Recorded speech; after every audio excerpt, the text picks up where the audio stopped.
Hi friends.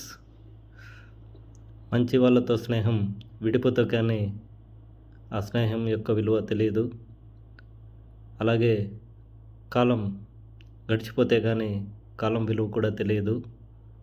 అలాగే మంచి వాళ్ళలాగా నటించే వాళ్ళతో స్నేహం వాళ్ళ నుంచి చెడు అనుభవాలు ఎదురయ్యేంతవరకు వాళ్ళ నిజస్వరూపం అనేది తెలియదు. అలాంటి వాళ్ళు రాహువు కేతువు కన్నా చాలా డేంజర్.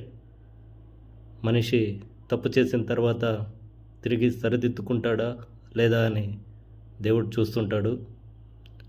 అందుకే వెంటనే శిక్షించడు. కానీ తీరు మార్చుకోకపోతే తీరిగ్గా గతాన్ని కూడా లెక్కేసి శిక్షిస్తాడు. తప్పు చేసి దేవుణ్ణి మొక్కినంత మాత్రాన తప్పు ఒప్పైపోదు. తప్పకుండా తప్పులకు తగిన ఫలితం అనుభవించాల్సిందే.